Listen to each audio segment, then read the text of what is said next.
Good morning, class. Good morning, ma'am. Today we are going to perform an activity in our science class.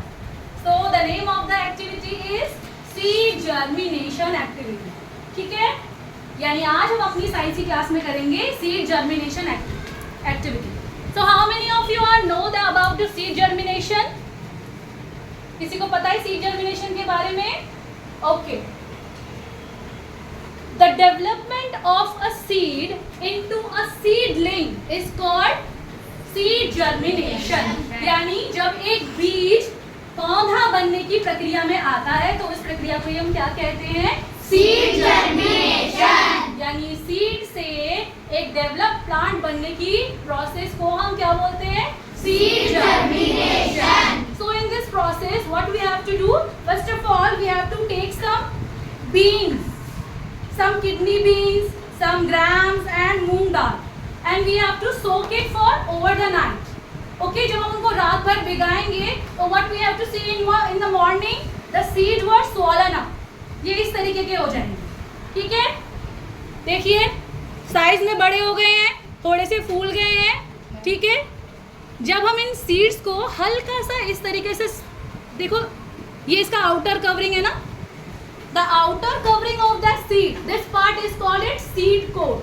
What is this? Seed coat. The outer covering of this seed is seed coat. And when we slit the seed, जब हम इसको ऐसे दो part में बांटेंगे तो हम क्या देखेंगे बेटा? ये देखो, we see two cotyledons. These are called cotyledons. Okay? Between the cotyledons we have see the baby plant. Can you see, children? The baby plant inside the seed.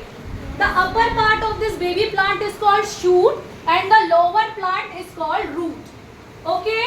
ऊपर वाले पार्ट को हम बोलेंगे shoot और नीचे वाले पार्ट को हम बोलेंगे root. समझ में आया? अभी ये सीड है, देखो ये दो हिस्सों में डिवाइड हो रहा है.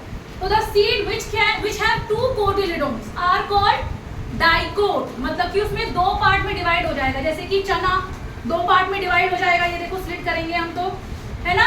राजमा, मूंग दाल, ये सब क्या बोलते हैं बेटा? डाइकोट, क्योंकि इसमें दो कोटिलेडोन्स है. And the seed which have only one cotyledons like rice, wheat, maize, they are called monocot, क्योंकि उनमें सिर्फ दो पार्ट में डिवाइड नहीं हो सकता, उसमें बीच में सिर्फ एक ही पार्ट है.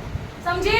तो इस तरीके से हमने देखा कि किस तरीके से ये देखो, इसमें जब स्प्राउट आने लगता है तो ये आपका रूट में डेवलप होगा और इसके अंदर से जो प्लांट होगा, द सीड, जब तक एक सीड पूरा प्लांट में लीफ नहीं आ जाती तब तक ये कोटिलेडोन्स ही उसको फीड करते हैं प्लांट्स को, उस सीड को. ठीक है, जब प्लांट में पत्ते आ जाते हैं फिर तो फोटोसिंथेसिस का प्रोसेस होता है, पर जब तक प्लांट में लीफ नहीं है, उस सीड में लीफ नहीं है, तब तक ये कोटिलेडोन्स ही उसका खाना तैयार करते हैं.